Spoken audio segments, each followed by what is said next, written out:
What's up, guys? Welcome back. Toaster Tuesday, Extreme Daily Drivers. We got a part 2 to the XB detail. So I got the XB in the garage, all clean, ready for phase 2. First thing we're going to do is we're going to decontaminate the paint on this car, which is something I've actually never done before, but I'm excited to give it a try. So this is the stuff we're going to be using to go ahead and remove any kind of iron that may be stuck in the paint before claying. This is by Chemical Guys. You can see it right there. What is it called? Decon iron remover.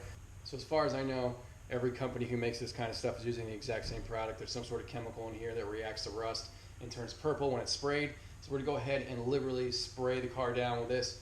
You want to make sure your car is wet. You want to make sure your car is in the shade when you're doing this. So let's give this a shot and see what happens.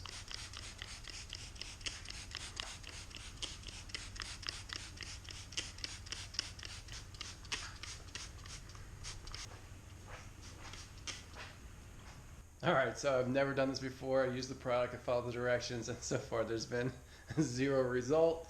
Maybe there's no iron in this car because I do take pretty good care of it. But I don't know, man. I thought I'd see a little something. So what's supposed to happen is after you apply it, you rub it down with a damp microfiber towel to kind of spread it evenly. You let it sit 3 to 5 minutes. You don't let it dry. And if there's any iron, it should turn purple. There's a little bit there. A little bit here, but yeah, other than that I barely see anything. So anyway, the next step's to give this thing a rinse. You don't want this product to dry. You also want to make sure that when you put it on the car, it's on a cool car. I should have mentioned that earlier. But anyway, let me give this stuff a rinse, get it off the car. So anyway, guys, the decontamination is finished. I tell you, I've seen some things online where people's cars turn completely purple. So I was expecting a little bit more of a result than what we got. This is the third Chemical Guys product that I've used, and I don't know if it did its job or it didn't do its job, but kind of every time I use one of their products, I'm not really wowed very much. But anyway, moving on, we're actually going to break out another Chemical Guys product. Let's go grab it. So the next step after decontamination is going to be to clay. Normally I use a traditional clay bar, but I picked one of these up to give it a try. It is the clay block. It is reusable.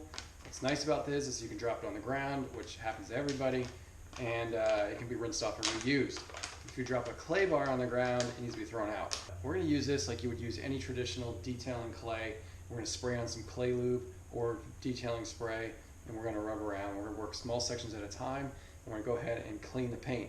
Now, unlike the decontamination that we just did, after you do this, there's a big difference in between how your paint feels and how it looks.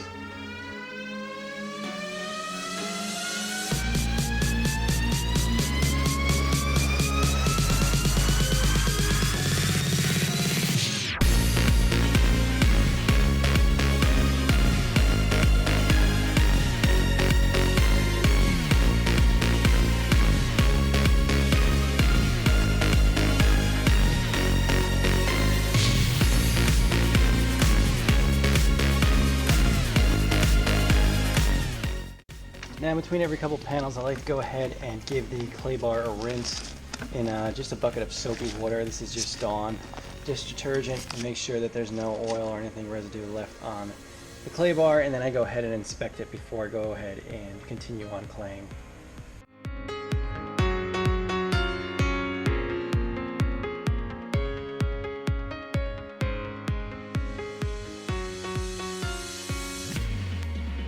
So now that we're finished, we can put our little clay block back in its little sack and reuse it for the next time.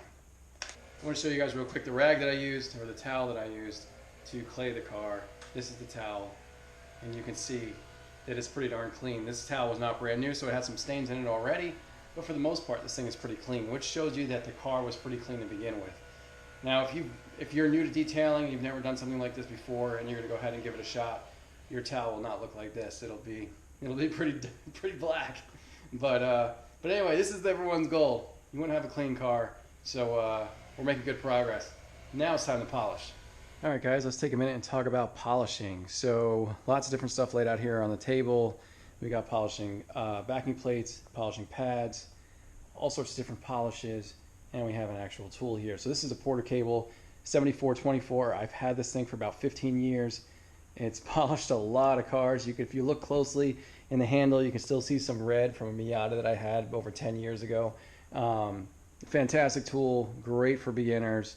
This is a dual action polisher, which means that it does not spin continuously in the exact same spot. It actually jiggles as it goes around. I'll show you that as we put it together. But when it comes to polishing your car, you can do it by hand, and I did it by hand for years and years and years. However, it is much easier if you have a tool.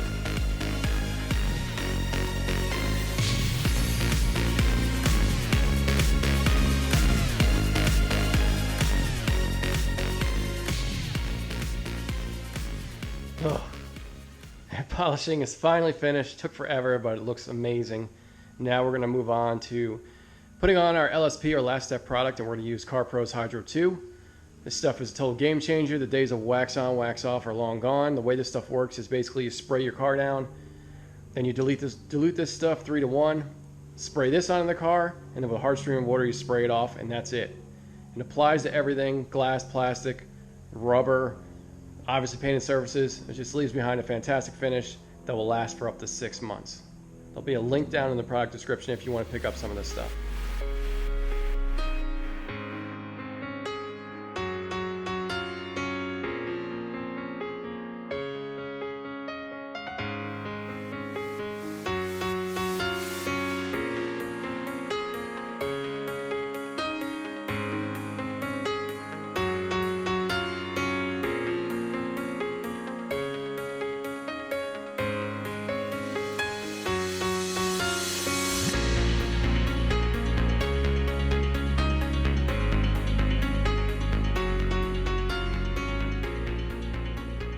Alright guys, all dried off inside.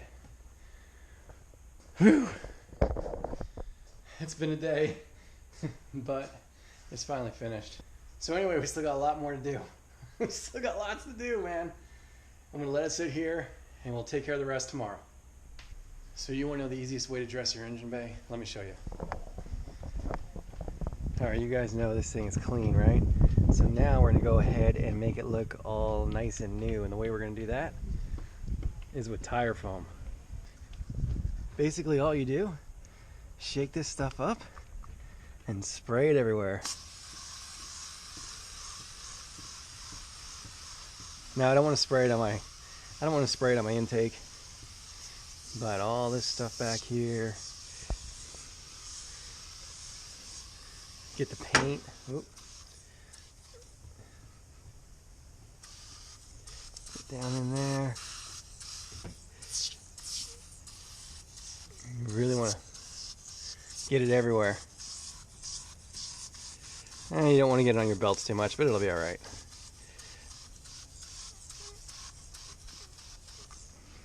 Alright, now we're going to start the car and let it idle for 10 minutes. Let's see how we're doing. Oh yeah, dude. Look at that. Awesome. So to clean the door jambs, I'm going to use a combination of quick detailer to get them clean, and then I'm going to follow them up with this Turtle Wax Ice Seal and Shine.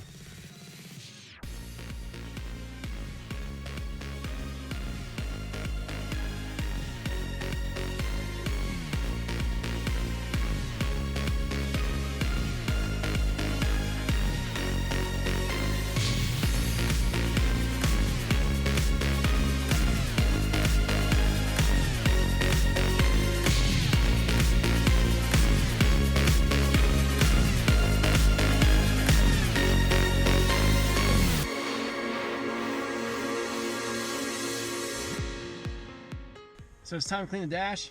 This is always what I like to use on plastics and rubber on the inside of the car. What's so awesome about this stuff is it doesn't leave any kind of greasy residue behind. Great stuff.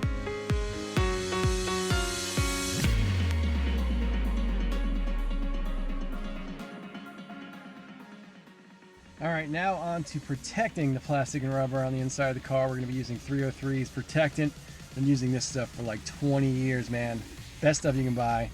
I'll be using one of these application pads. I got this little gripper thing that holds onto the pad so I don't drop it.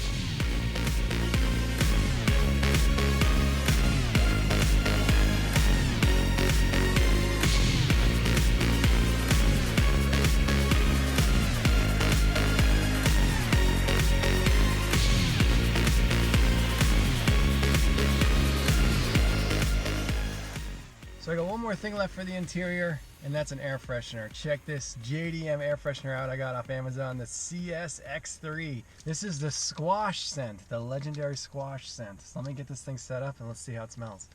Alright, so it's the home stretch. We only got a couple things left to do. Now I got a million different ways to protect the rubber on your tires. I don't even know why. I barely ever use this stuff, but for the video, I'm going to go ahead and continue to use this tire foam. It's the easiest to use and the cheapest. So to adjust the wheel wells, guess what? You guessed it, more tire foam.